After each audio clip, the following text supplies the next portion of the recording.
नमस्कार, मैं रिंकी बाजपेयी। आप देख रहे हैं फैसी न्यूज। उत्तर प्रदेश की राजनीति में इस समय का सबसे बड़ा सवाल यह है कि केशव प्रसाद मौर्य बीजेपी को छोड़ने वाले हैं या तोड़ने वाले हैं, क्योंकि योगी आदित्यनाथ ने फिलहाल तो हथियार डालने से इनकार कर दिया और केशव प्रसाद मौर्य भी दिल्ली दौड़ धूप कर घर बैठ गए कि मोदी, शाह, नड्डा के इशारों पर दौड़ने से कुछ होने वाला नहीं है। तो क्या घर बैठ जाने से वो राजनीति में बैठ जाएंगे? देखिए कि यूपी की राजनीति में केशव प्रसाद मौर्य की नाराजगी की चर्चाएं बहुत तेजी से हो रही हैं। तो क्या नाराजगी से आगे भी कुछ होने वाला है? इसे ऐसे समझिए कि पिछले दिनों योगी आदित्यनाथ ने एक बैठक बुलाई थी। इसमें सरकार के सारे मंत्री पहुंचे, सिवाय डिप्टी सीएम केशव प्रसाद मौर्य के। और इसी के कुछ दिनों के बाद संगठन सरकार से बड़ा होला, आपको बता दें, बड़ा होता है वाला बयान आता है और इस बयान के कुछ दिन बाद केशव दिल्ली निकल जाते हैं।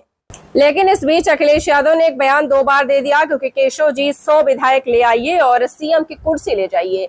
आप बीजेपी में रहते हुए कभी भी मुख्यमंत्री नहीं बन पाएंगे। अब तो हालात ये हो गए हैं कि विपक्ष खुलेआम केशव प्रसाद मौर्य को चुनौती दे रहा है कि अभी नहीं तो कभी नहीं बन जाइए, सीएम उतार फेंकिए योगी आदित्यनाथ को गद्दी से। इसी बीच समाजवादी पार्टी की तरफ से एक ऐसा बयान आ जाता है जिससे नई खलबली मच जाती है। केशव प्रसाद मौर्य सोच क्या रहे और क्या करना क्या चाहते हैं? वो बीजेपी को तोड़ेंगे या छोड़ेंगे, क्योंकि उनकी महत्वाकांक्षा उन्हें न सोने दे रही और न ही जागने दे रही है।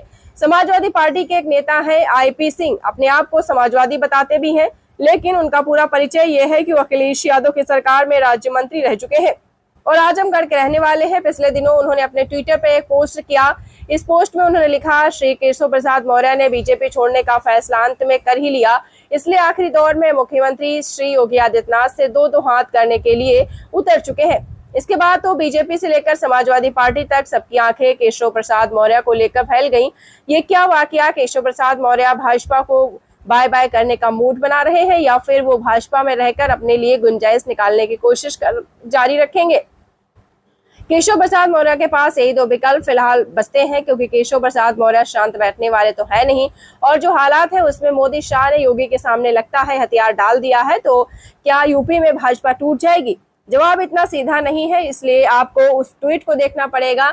लेकिन आईपी ने रीट्वीट किया है। ये ट्वीट खुद केशव प्रसाद मौर्य ने किया था 23 जुलाई 2024 रात 9:41 पर। इस ट्वीट में केशव प्रसाद मौर्य ने एक तस्वीर में नत्थी की है और लिखा है, लखनऊ के साथ कालिदास मार्ग स्थित कैंप कार्यालय पर माननीय कैबिनेट मंत्री और निषाद पार्टी के राष्ट्रीय अध्यक्ष डॉक्टर संजय ने शायद ही, आपको बता दें, निष्पक्ष पार्टी के प्रदेश अध्यक्ष रविंद्र मणि निषाद से शिष्टाचार भेंट कर विभिन्न विषयों पर वार्ता की और टैग किसको दिया? योगी आदित्यनाथ को नहीं, भाजपा को नहीं, अपनी सरकार के हैंडल को नहीं, संजय निषाद और निषाद पार्टी को। लेकिन यूपी से लेकर बिहार और मध्य प्रदेश तक निषादों की बहुत बड़ी आबादी है, इतनी बड़ी कि कम से कम 3 पार्टियां केवल निषादों की राजनीति कर रही हैं और संजय निषाद योगी के पुराने विरोधी माने जाते हैं। उन्होंने पिछले साल एक बयान दिया था कि बीजेपी के ही कुछ नेता बीजेपी की नैया डुबो रहे हैं।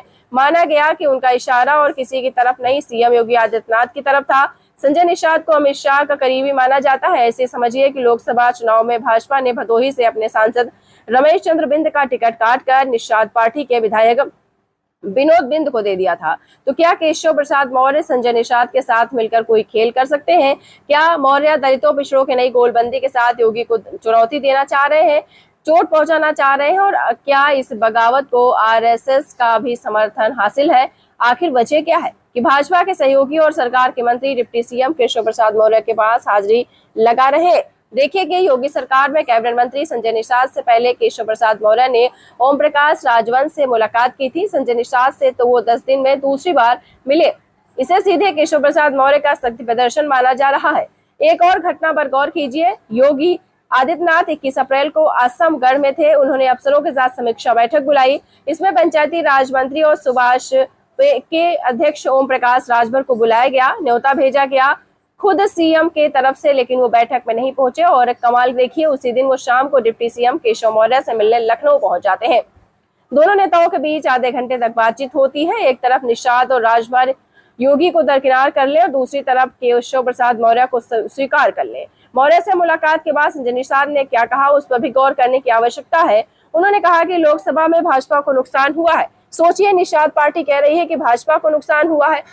हम इसी पर डिप्टी सीएम केशव से चर्चा करने गए थे ताकि विधानसभा चुनाव में नुकसान को कम किया जा सके। अब सवाल ये है कि अगर वाकई ये बात उतनी ही सच्ची और सीधी है तो संजय निषाद योगी आदित्यनाथ से मिलने क्यों नहीं गए?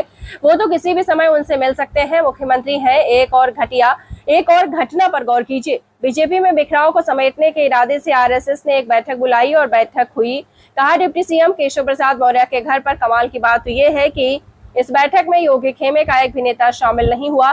तो क्या इससे संदेश नहीं जाता है कि केशव प्रसाद मौर्य की पीठ पर अब केवल संगठन का हाथ नहीं है, संघ का भी हाथ है और वो भी कर रहे हैं? तो क्या संघ के कहने पर कर रहे हैं और नहीं तो संघ का कम से कम उन्हें समर्थन हासिल है? इसका मतलब ये हुआ कि या तो योगी आदित्यनाथ ने अकेले दम पर संघ और भाजपा के संगठन दोनों को चुनौती दे डाली और नहीं तो उत्तर प्रदेश में मुख्यमंत्री की कुर्सी के लिए छाया युद्ध शुरू हो चुका है। इसीलिए आईपी सिंह का दावा है कि deputy CM Keshav Prasad Maurya BJP छोड़ने वाले हैं।